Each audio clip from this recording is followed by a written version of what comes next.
Hello friends, welcome back to this channel. How are you? उम्मीद करता हूँ आप सभी ठीक होंगे। तो पिछला लेक्चर सबने देख लिया। जिन्होंने नहीं देखा है तो पिछला लेक्चर देख लीजिएगा, जो कि परम्यूटेशन एंड कॉम्बिनेशन का पहला लेक्चर था। ठीक, और जिन्होंने देख लिया है वो ये लेक्चर कंटिन्यू कीजिए, परम्यूटेशन एंड कॉम्बिनेशन का सेकंड लेक्चर। ठीक, तो हमने पिछली क्लास में क्या डिस्कस किया? परम्यूटेशन लगभग हमने कंप्लीट कर लिया। अब हमारा आता है कॉम्बिनेशन। आज हम पढ़ेंगे कॉम्बिनेशन, कुछ कॉम्बिनेशन के यूज भी पढ़ेंगे। फिर इसके ऊपर एक तीसरी क्लास भी आने वाली है, जो कि फ्राइडे हो ही गया है, सैटरडे संडे, फिर मंडे को आएगी अगली क्लास। ठीक, तो यानी कि हमारा ये भी परम्यूटेशन एंड कॉम्बिनेशन का सेकंड लेक्चर है। ठीक, तो बाकी जिनको समझ में आ रहा हो, अगर आपका थोड़ा भी कुछ फायदा हो रहा है तो वीडियो को लाइक जरूर करें और जितना हो सके उतना शेयर करें, अपने दोस्तों में, अपने रिलेशंस में उतना शेयर करें। बाकी चैनल को सब्सक्राइब करना भी मत भूलिए। जो पहली बार देख रहे हैं चैनल को सब्सक्राइब जरूर कर लीजिएगा। ठीक, तो ठीक है, आज भी हम आपका ज़्यादा टाइम वेस्ट नहीं करेंगे, डायरेक्ट अपने लेक्चर पे आते हैं। बाकी जिन्होंने नहीं देखा है पहले लेक्चर, मैं डिस्क्रिप्शन बॉक्स में लिंक दे दूंगा, वहाँ से डायरेक्ट जाके देख सकते हैं, या फिर आप मेरे चैनल पे जाएंगे तो वहाँ प्लेलिस्ट बनी हुई है, वन शॉट के नाम से बनी हुई है प्लेलिस्ट, उसमें जाएंगे तो आपको मिल जाएगा। ठीक, तो ठीक है, हम आज की क्लास स्टार्ट करते हैं। बाकी टेलीग्राम चैनल को भी ज्वाइन करना मत भूलिएगा। ठीक है, आज की भी क्लास हम स्टार्ट करते हैं। आज की क्लास किसके ऊपर होने वाली है? तो वही क्या, परम्यूटेशन एंड कॉम्बिनेशन।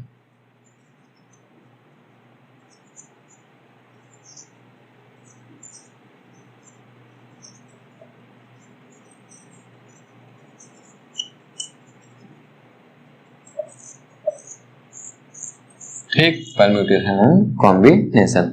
देखिए, परम्यूटेशन एंड कॉम्बिनेशन का मतलब मैंने पहले भी क्लास में बताया था। क्या बताया था? परम्यूटेशन का मतलब क्या हो जाता है?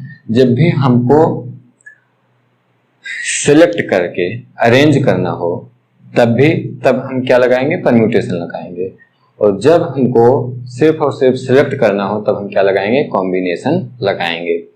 वैसे परम्यूटेशन से हम बहुत ही कम क्वेश्चन लगाते हैं, इसलिए परम्यूटेशन मैंने पहले पढ़ा दिया। ठीक, अब हम कॉम्बिनेशन के ऊपर चलते हैं, क्योंकि कॉम्बिनेशन आप जितने भी क्वेश्चन देखेंगे लगभग 99% कॉम्बिनेशन पे ही लगते हैं। क्योंकि अगर आपको परम्यूटेशन का फार्मूला लगाना है तो कॉम्बिनेशन के थ्रू होके ही जाएगा। क्योंकि देखिए, परम्यूटेशन का मतलब क्या है? सिलेक्ट एंड देन अरेंज, और कॉम्बिनेशन का मतलब क्या है? सिलेक्ट। तो देखो, जब हम सेलेक्ट कर लिए, कॉम्बिनेशन का फार्मूला लगा के हम सेलेक्ट कर लिए, तो उनको अरेंज करना कौन सी बड़ी बात है? अरेंज तो हम कर सकते हैं, फैक्टोरियल से मल्टीप्लाई कर देंगे, मल्टीप्लिकेशन थ्योरम लग जाएगा। ठीक, तो इसका मतलब हम जितने भी क्वेश्चन करेंगे किससे करेंगे? कॉम्बिनेशन से करेंगे। इसलिए मैंने परम्यूटेशन पढ़ा दिया। अगर परम्यूटेशन के बारे में आपको ज्यादा कुछ नहीं पता तो भी कोई दिक्कत नहीं, बस परम्यूटेशन का एक फार्मूला याद रखिएगा, जो मैंने NPR का फार्मूला बताया था। क्या बताया था? NPR इज इक्वल टू क्या होता है? n फैक्टोरियल अपॉन में n माइनस r फैक्टोरियल। ठीक, तो अब देखिए NPR हो गया। अब देखिए, अब हमारा कौन सा टॉपिक है? अब हम पढ़ेंगे कॉम्बिनेशन। ठीक,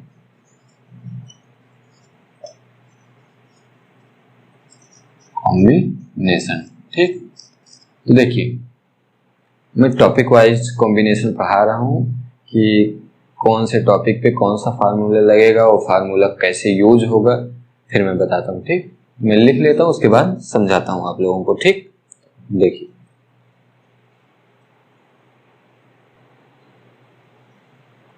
देखिए अब हमारा कॉम्बिनेशन में क्या है? मैंने कॉम्बिनेशन में क्या बताया था? सिर्फ हमको सिलेक्ट करना है। जब भी हमको 50 स्टूडेंट्स में से 11 स्टूडेंट्स को सिर्फ सिलेक्ट करना होगा तब हम क्या लगाएंगे? कॉम्बिनेशन लगाएंगे, यानी कि 50C11।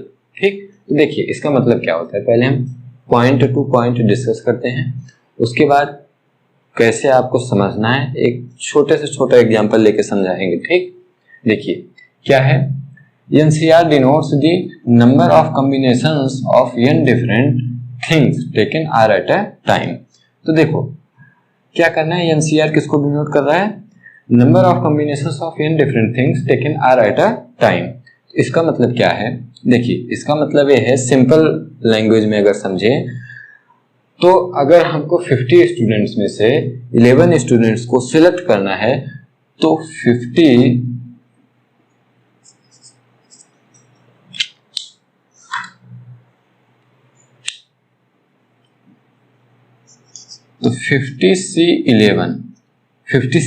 किसको डिनोट करेगा, उस सिलेक्शन को, यानी कि हम कितने तरीके से, यानी कि कितने नंबर ऑफ वेज से हम 11 स्टूडेंट्स सेलेक्ट कर सकते हैं, उस नंबर को डिनोट कर रहा है। ठीक, 50C11 उस नंबर को डिनोट कर रहा है। वही एनसीआर का मतलब वही हो गया, एन क्या था 50 था और 11 क्या था, 11 स्टूडेंट्स को सिलेक्ट करना था, यानी कि 50C11 का मतलब क्या हो गया, नंबर ऑफ वेज हो गया, यानी कि नंबर ऑफ वेज हो गया कि कितने तरीकों से, कितने वेज से हम 11 स्टूडेंट्स को सिलेक्ट कर सकते हैं, कितने में से, 50 स्टूडेंट्स में से। ठीक, तो देखिए इसका मतलब देखिए इतना हो गया, इसमें लिख लीजिए एंड एनसीआर की वैल्यू कितनी हो जाएगी, एनसीआर इज इक्वल टू, लिख लीजिए एनसीआर की वैल्यू जब हम निकालेंगे तो इसकी वैल्यू क्या हो जाएगी, n फैक्टोरियल अपॉन में r factorial into n minus r factorial. ठीक, इसको याद रखिएगा क्योंकि जब भी क्वेश्चन आएगा इतना तो निकालना ही रहेगा, एनसीआर इज इक्वल टू क्या होता है, तो क्या लगाएंगे हम, n फैक्टोरियल अपॉन में r factorial into n minus r factorial. ठीक, देखिए अब हमारा एनपीआर का क्या फार्मूला था,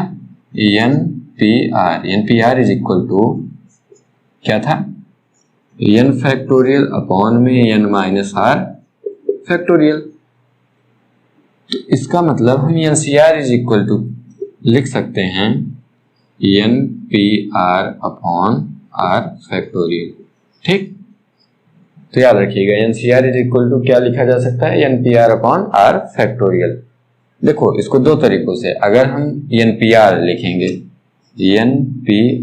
NPR को हम लिख सकते हैं NCR इंटू R फैक्टोरियल। ठीक, दोनों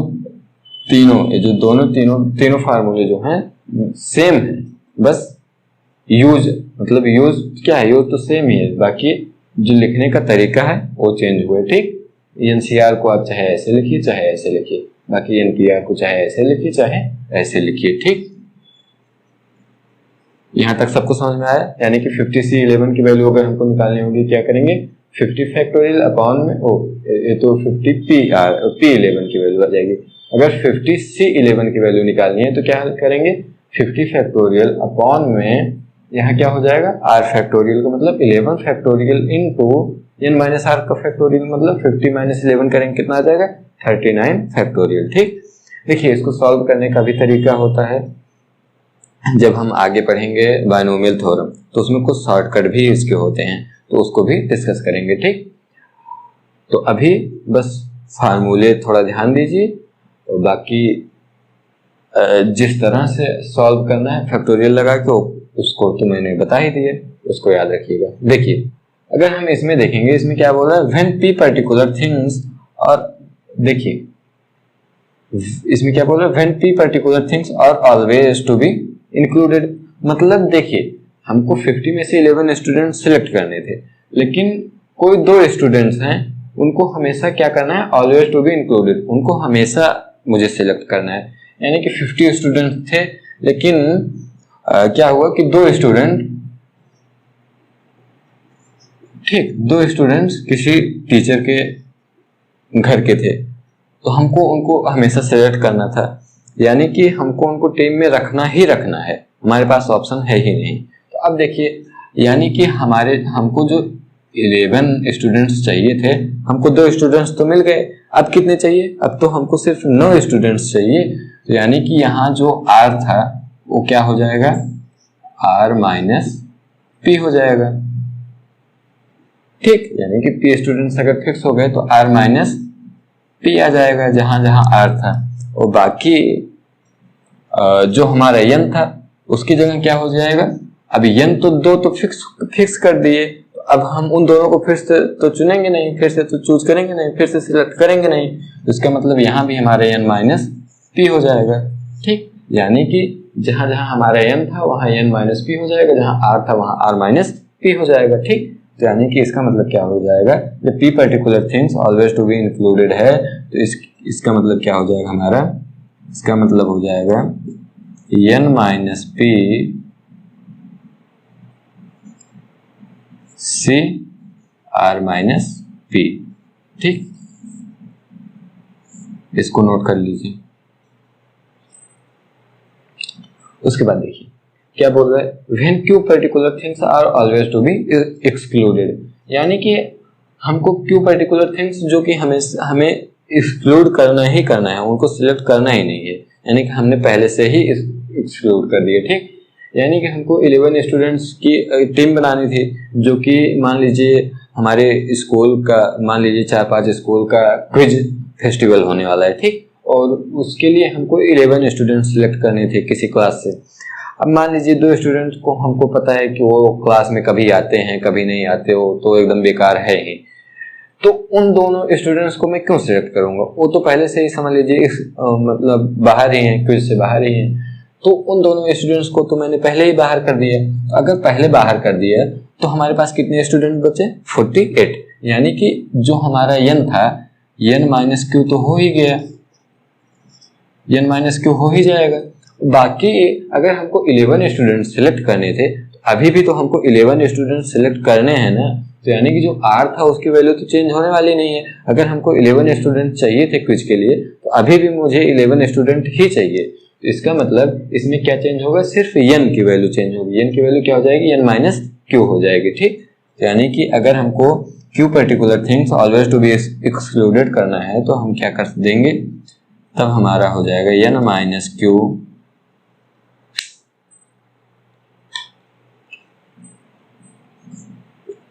n minus Q C R, क्योंकि r की वैल्यू चेंज नहीं होनी है। ठीक, इतना समझ में आया, इसको नोट कीजिए। देखिए इसको नोट कीजिए, बाकी इसमें एक चीज और है, इसमें क्या था, p पर्टिकुलर थिंग्स हमको हमेशा इंक्लूड करना था, इसमें क्या था, q पर्टिकुलर थिंग्स हमको हमेशा एक्सक्लूड करना था। लेकिन तब क्या होगा, जब हमको एक ही क्वेश्चन में p पर्टिकुलर थिंग्स हमेशा इंक्लूड करना होगा, बाकी q पर्टिकुलर थिंग्स हमको हमेशा एक्सक्लूड करना होगा। यानी कि व्हेन, लिख लीजिए, when p particular things are always to be included and q particular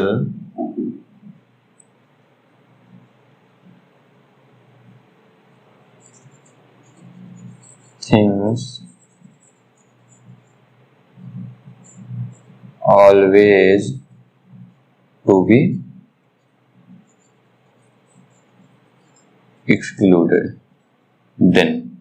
ठीक, तो देखिए हमारा नंबर ऑफ परम्यूटेशन तब क्या होगा, देखिए जब हमको p एक ही क्वेश्चन में यानी कि एक ही इवेंट में p पर्टिकुलर थिंग्स हमको ऑलवेज इंक्लूड करना है और q पर्टिकुलर थिंग्स हमको ऑलवेज एक्सक्लूड करना है। ठीक, तो इसका मतलब क्या हो जाएगा, देखिए इसका मतलब, क्योंकि जो हमको इंक्लूड करना है, देखिए इंक्लूड वाले में क्या था, इंक्लूड वाले में हम n में और r में दोनों में चेंज कर रहे थे, और एक्सक्लूड वाले में सिर्फ हम n में से चेंज कर रहे थे। तो इसका मतलब हमारी इसकी क्या वैल्यू आ जाएगी, इसकी वैल्यू आ जाएगी, देखिए इंक्लूड और एक्सक्लूड, n में इंक्लूड और एक्सक्लूड दोनों चेंज हो गए, तो n minus p minus q हो जाएगा। c, और देखो r में सिर्फ इंक्लूड, जितने लोग को हमको ऑलवेज इंक्लूड करना है सिर्फ वही चेंज होगा, r माइनस p हो जाएगा। ठीक, इतना समझ में आया। नोट कीजिए इसको, फिर हम आगे देखते हैं। ठीक, देखिए इसमें एक चीज और छूट गया, जो एनसीआर है इसको 2-3 तरीकों से और डिनोट कर सकते हैं। ठीक, तो इसमें लिख लीजिएगा, यही लिख लीजिएगा, एनसीआर कैन बी नहीं, देखिए इज ऑल्सो टू बी, देखिए इसको मिटा रहा हूं, उम्मीद करता हूं आप सबने लिख लिया होगा। ठीक, इसको मैं मिटा रहा हूं।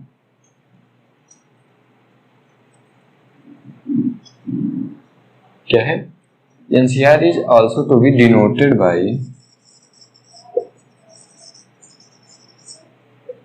देखिए कुछ इसके और सिंबल होते हैं, जैसे पहला सिंबल हमारा हो गया ये, ठीक, और दूसरा सिंबल हम लिख सकते हैं,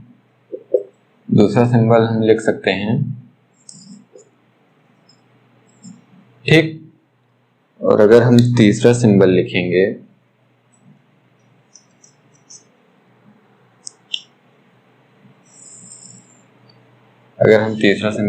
तो क्या हो जाएगा हमारा, एक सिंबल और होता है सी ब्रैकेट में एन आर।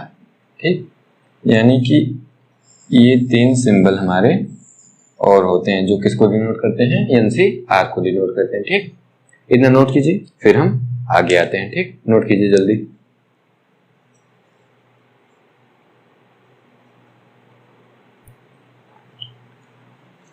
देखिए अब हमारा अगला पॉइंट क्या है, देखिए क्या दिया हुआ है, given n different objects, the number of ways of selecting at least one of them is. देखिए n डिफरेंट ऑब्जेक्ट्स दिए हैं जिसमें से एट लीस्ट वन का मतलब कम से कम एक ऑब्जेक्ट तो होना ही होना चाहिए। जैसे अगर हमको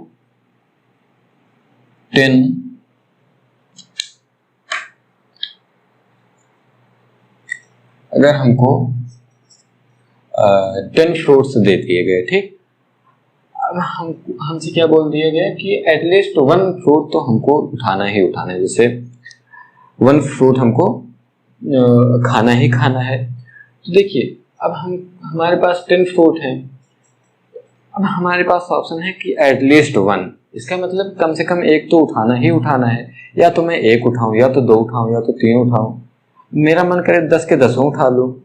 लेकिन इसके नंबर ऑफ वेज क्या बोला है, the number of ways of selecting, यानी कि कितने तरीकों से मैं कम से कम एक फल उठा ही लूंगा अगर हमको 10 फल दे दिया गया। ठीक, तो इसका मतलब हम क्या लिख सकते हैं, देखिए जो इसका फार्मूला होता है, इसका फार्मूला क्या हो जाएगा, एटलीस्ट 1 अगर हमको उठाना ही उठाना है। तो देखिए अगर हमको, देखिए ये नंबर ऑफ ऑब्जेक्ट हैं, तो देखिए या तो देखिए अगर 10 था तो या तो मैं 10 फलों में से एक फल चूज कर लूं, 10 में से एक चूज करने का क्या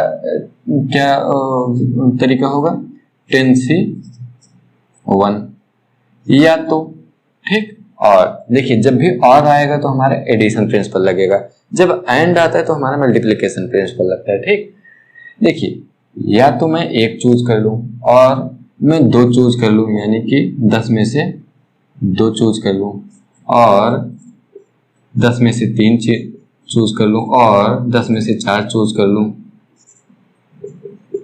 प्लस लास्ट में हमारा क्या आएगा, 10C10, जिसकी वैल्यू 1 होती है। ठीक, 10C10 का मतलब क्या हो जाएगा, लास्ट में 10 के 10 चूज कर लूं। ठीक, या तो मैं 1, या तो 2, या तो 3, या तो 4, या तो खूब ज्यादा खाने वाला होगा तो 10 के 10 उठा लूं।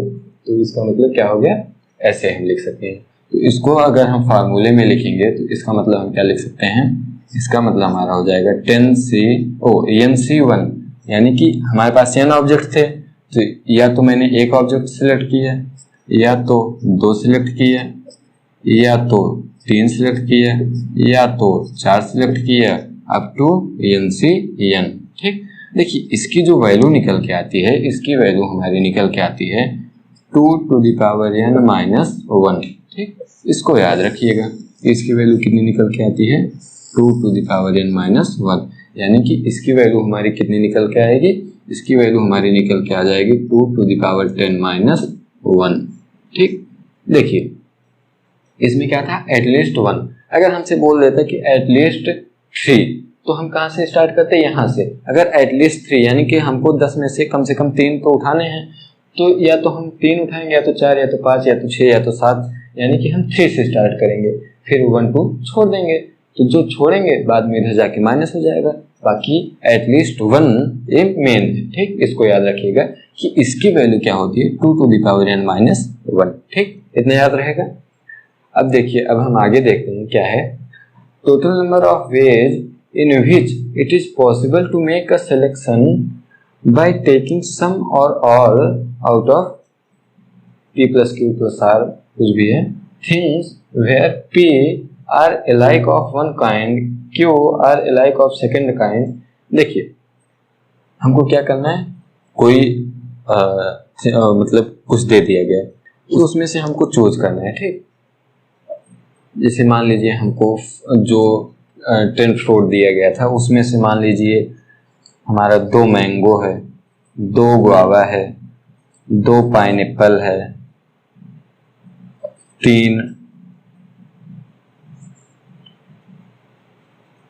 3 हमारा बनाना है, 3 नहीं 4 मान लो, आगे 4 बनाना है, ठीक। अब देखिए, इसमें यही बोला है p plus q plus r का मतलब यही है, जो p है, जो p चीजें हैं, यानी कि things where p are alike of one kind, यानी कि जो p नंबर ऑफ मैंगोज, यानी कि जो 2 मैंगोज हैं वो तो सेम काइंड के हैं, है तो मैंगो ही।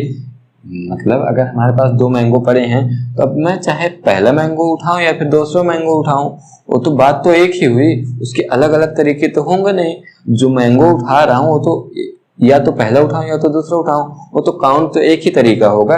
बस वही बोल रहा है कि इसमें मान लो कि 2 मैंगो है, 2 गुआवा है, 2 पाइनएप्पल है, 4 बनाना है।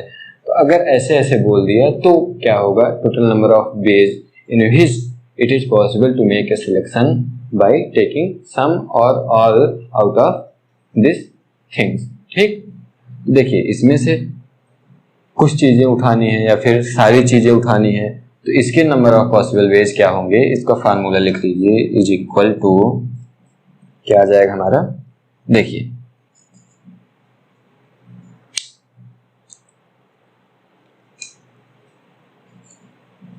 p plus 1 q plus 1 r plus 1 so on, ठीक। इतना मल्टीप्लाई करने के बाद इनटू 1 हो जाएगा, ठीक। समझ में आया। जैसे हमारे पास 10 फल थे, लेकिन 2 मैंगो, एक मैंगो जो हैं वो तो 2 हैं लेकिन एक ही तरह के हैं, 2 गुआवा एक तरह के हैं, 2 पाइनएप्पल हैं, 4 बनानाज हैं। तो अगर हम इसका नंबर ऑफ वेज निकालेंगे, क्या किस तरह के number of ways, by taking some or all, मतलब कि इसमें से हम या तो कुछ उठाएंगे या तो सभी उठा लेंगे, तो उसका नंबर ऑफ वेज कितना हो जाएगा। तो अगर हम करेंगे तो कितना होगा, 2 plus 1 into 2 plus 1 into 2 plus 1 into 4 plus 1, और इसको याद रखिएगा -1 हो जाएगा, ठीक।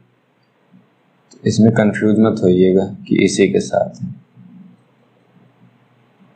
यानी कि -1 है, ठीक। तो यानी कि 4 plus 1 फिर -1 कितना हो जाएगा, बाकी इसको सॉल्व कर लीजिए। तो इसका मतलब समझ में आया, इतना उम्मीद करता हूँ सबको समझ में आ गया होगा, ठीक। इसका ही एक सेकंड पार्ट है। देखिए, सेकंड पार्ट में क्या है कि सेम हमारे पास इतने थिंग्स हैं, मान लीजिए, देखिए इसको नोट कर लीजिए, फिर इसको मिटा के मैं थोड़ा इसी में बताता हूँ, ठीक। सेकंड पार्ट इसी में आप लोगों को एक्सप्लेन कर देता हूँ, ठीक। उसको आप अपनी लैंग्वेज में लिखिए, ठीक, क्योंकि जब आप नोट्स अपनी लैंग्वेज में बनाएंगे तो जब आपको काम पड़ेगा, तो जब आप वो नोट्स देखेंगे तो आपको तुरंत समझ में आ जाएगा कि मैंने क्या सोच के नोट्स बनाया था, ठीक। तो इसको आप सेकंड पॉइंट को आप अपनी लैंग्वेज में लिखिएगा, ठीक। इसको मान लीजिए आप फर्स्ट पॉइंट, इसको मान लीजिए आप सेकंड पॉइंट, ठीक। देखिए, सेकंड पॉइंट इसमें लिख लीजिए, जैसे मान लीजिए हमारे पास P plus Q plus R plus N things हैं, ठीक। जिसमें से जो हमारा P थिंग्स है ये एलाइक है, ठीक, एलाइक ऑफ फर्स्ट काइंड, ठीक। और जो Q है वो हमारा एलाइक ऑफ सेकंड काइंड है, एलाइक ऑफ सेकंड काइंड। और जो हमारा R है वो हमारा एलाइक ऑफ थर्ड काइंड है, ठीक। और जो हमारा N है, ऑल आर डिफरेंट, ठीक। यानी कि जो हमारे n नंबर ऑफ फ्रूट या फिर कुछ भी मान लीजिए n नंबर ऑफ थिंग्स हैं, क्या है, ऑल आर डिफरेंट, यानी कि सभी सभी अलग है। यानी कि जो मैंने अभी एग्जांपल लिया था, अगर उसमें दो एक प्रकार के हैं, दो यानी कि 2 मैंगो, 2 गुआवा, 4 बनाना, तो मान लीजिए 5 ऐसे फ्रूट्स हैं जो सभी के सभी अलग हैं, यानी कि एक एप्पल है, एक पाइनएप्पल है, मतलब 5 के 5 फ्रूट अलग अलग हैं। तो जब सारे अलग अलग हैं तब अब इसका नंबर ऑफ वेज कितना हो जाएगा, सिलेक्शन का नंबर ऑफ वेज कितना हो जाएगा। देखिए अभी भी करना तो लगभग वही है, क्या हो जाएगा, P plus 1 into Q plus 1 into R plus 1 into 2 to the power n, ठीक, माइनस 1, ठीक। इसको भी नोट कर लीजिए, ठीक, नोट कीजिए, इसको नोट कीजिए, जल्दी नोट कीजिए, फिर हम आगे आते हैं।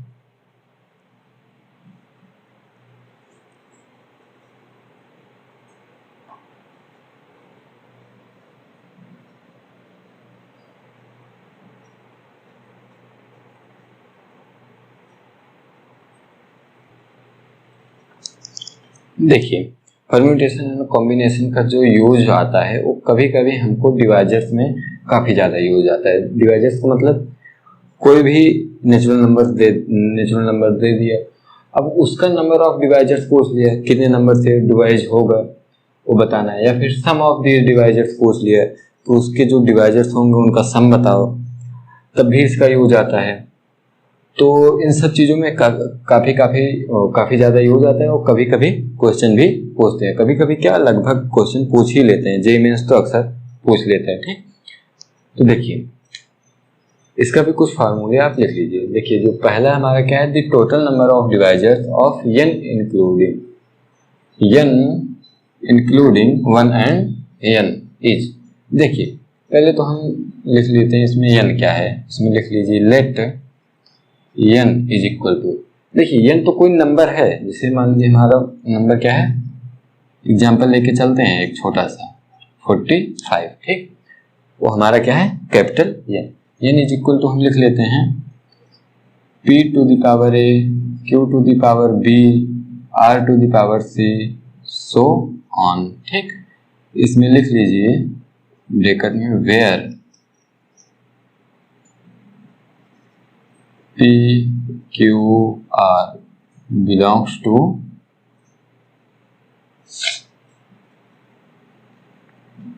प्राइम नंबर, ठीक। फिर लिख लीजिए p q r are prime numbers, ठीक, and a b c are natural numbers, ठीक। तो देखिए n का हम क्या करेंगे, पहले फैक्टर कर लेंगे, किसमें, प्राइम नंबर्स में। जैसे हमने एग्जांपल क्या लिया था 45, अब अगर हम इसका प्राइम नंबर में फैक्टर करेंगे तो क्या कर लेंगे, 3 into 3 into 5 is equal to हम लिख सकते हैं 3 square into 5 to the power 1। तो बस यही बोल रहा है कि अगर हमको किसी का नंबर ऑफ डिवाइजर्स बताना है तो पहले हम इस फॉर्म में लिख लेते हैं। जैसे हम 45 का एग्जांपल लेके चलते हैं, तो पहले हमने इस फॉर्म में लिख लिया। अब देखो अगर हमको सिर्फ नंबर ऑफ डिवाइजर्स बताना है व्हेन 1 एंड n इंक्लूड करना है, ठीक, यानी कि 1 और n तो किसी भी नंबर का डिवाइजर होता ही होता है, तो उसको इंक्लूड करने के बाद हमारा नंबर ऑफ डिवाइजर क्या हो जाएगा।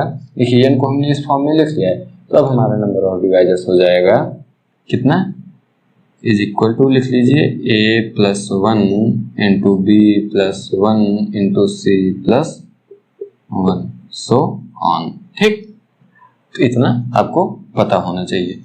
यानी कि अगर हमको 45 का नंबर ऑफ डिवाइजर्स बताना है तो a प्लस 1 यानी कि 2 प्लस 1 इंटू 1 प्लस 1 यानी कि 2, 3 इंटू 2 कितना हो जाएगा, 45 के नंबर ऑफ डिवाइजर्स कितने आ जाएंगे, 6 नंबर ऑफ डिवाइजर्स आ जाएंगे। ठीक, तो देखो दूसरे में क्या है, this sum of these divisors is, देखो जो डिवाइजर्स होंगे अलग अलग, जैसे इसके कितने डिवाइजर्स होंगे 6, तो उन 6 डिवाइजर्स का अगर हमको सम बताना है तो हमारा क्या हो जाएगा, लिख लीजिए इज इक्वल टू, देखिए p की पावर में a था, यानी कि अगर हम एग्जांपल से समझेंगे 3 की पावर में 2 था, तो देखिए नंबर ऑफ डिवाइजर्स का सम बताना है, तो हम देखिए 3 टू द पावर 0, या तो 3 एक बार भी नहीं लेंगे या तो 3 एक बार ले सकते हैं, सॉरी ये तो उसका एग्जाम्पल हो गया। हम इसमें देख के चलते हैं, देखिए p कितनी बार है, a बार है, तो या तो हम p 0 बार लेंगे प्लस, या तो हम p 1 बार लेंगे प्लस, या तो हम p 2 बार लेंगे, सो ऑन। ठीक, इनटू, अब देखिए अब हमारा क्या है q कितनी बार है, b बार है। ठीक, तो देखिए इसमें लास्ट वाला टर्म देखिए यहां ना बता के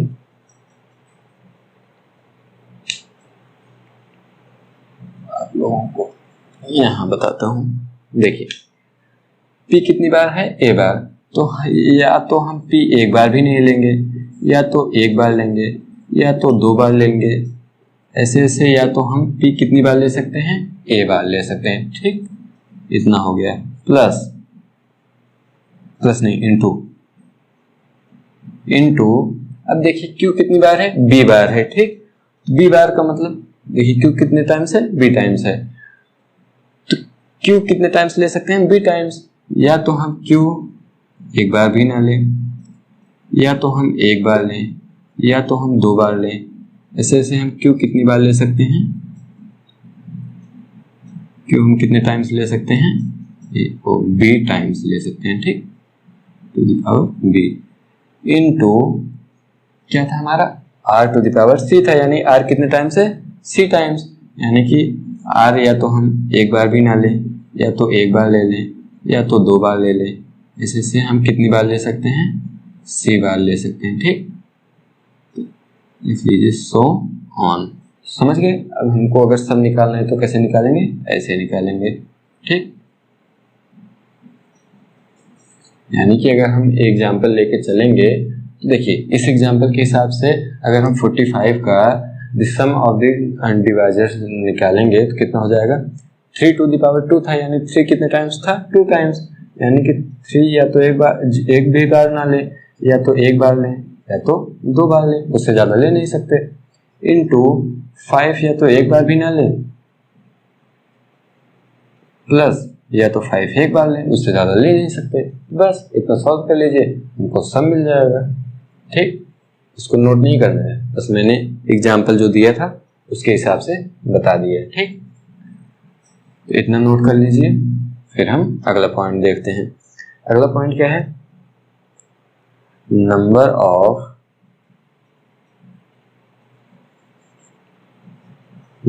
of ways in which n can be resolved as a product of 2 factor is, देखिए इसमें कैपिटल N लिख लीजिए। ठीक, देखिए number of ways in which n can be resolve as a product of 2 factor, यानी कि n का हम फैक्टर कर सकते हैं as a product of 2 factor. जैसे हम 45 को लिख सकते हैं ना, 45 इज इक्वल टू 9 इंटू 5 लिख सकते हैं, 3 इंटू 3 इंटू 5 लिख सकते हैं। वैसे ही बोल रहा है कि number of ways in which n can be resolve as a product of two factor is. देखिए इसमें 2 पॉइंट्स लिख लीजिए, इसके 2 पॉइंट्स बनते हैं। जैसे इसका पहला पॉइंट लिख लीजिए, when n is a perfect square, and second point लिख लीजिए, when n is not a perfect square। ठीक, देखिए जब n परफेक्ट स्क्वायर होगा तब क्या होगा, जब n परफेक्ट स्क्वायर नहीं होगा तब क्या होगा। ठीक, देखिए n को हम किस तरह से लिख लिए थे, p की पावर a इंटू q की पावर b इंटू r टू की पावर c। तो देखिए when n is a perfect square, देखिए जब n परफेक्ट स्क्वायर होगा तो इसका हो जाएगा half into a plus 1 into b plus 1 into C plus 1 so on, और लास्ट में जाके हम प्लस 1 कर देंगे। ठीक, यानी कि ए हमारी वैल्यू आ जाएगी जब n परफेक्ट स्क्वायर होगा। ठीक, उस सेकेंड पॉइंट क्या है, when n is not a perfect square. देखिए जब n परफेक्ट स्क्वायर नहीं होगा तब हम इसमें जो प्लस 1 कर रहे हैं तो वही प्लस 1 नहीं करेंगे। ठीक, कितना हो जाएगा, half of a plus 1 into B plus 1 into C plus 1 so on. ठीक, उम्मीद करता हूं कि यहाँ तक सबको समझ में आ गया होगा। ठीक, यहाँ तक सबको समझ में आ गया। तो बस अभी तो क्लास यहीं तक रखते हैं, डिवाइजर्स तक। बाकी अभी भी कुछ इसके रिजल्ट भी हैं, कुछ और भी यूज हैं जो कि हम अगली क्लास में डिस्कस करेंगे और अगली क्लास में हम कंप्लीट कर देंगे, जो कि हमारा कब होने वाला है, मंडे को होने वाला है। ठीक, तो ठीक है, बाकी अपना प्यार अपना सपोर्ट बनाए रखिए, क्योंकि जितना आप हमें सपोर्ट करेंगे हम भी आगे चल के उतना ही आप लोगों के लिए कर पाएंगे। ठीक, तो आज का लेक्चर हम यहीं तक रखते हैं। बाकी आपको अगर समझ में आया है तो वीडियो को लाइक कर दीजिएगा, बाकी जितना हो सके उतना शेयर कर दीजिएगा और सब्सक्राइब भी करना मत भूलिएगा। ठीक, और बाकी बेल आइकन दबा लीजिएगा, और टेलीग्राम लिंक मैं डिस्क्रिप्शन में दिया हुआ हूँ, तो उस पर जाके टेलीग्राम चैनल भी ज्वाइन कर लीजिएगा। और हाँ, जिन्होंने पहला लेक्चर नहीं देखा है तो जाके देख लीजिएगा। ठीक, तो ठीक है, आज की क्लास यहीं पर रखते हैं। Okay, bye bye, take care.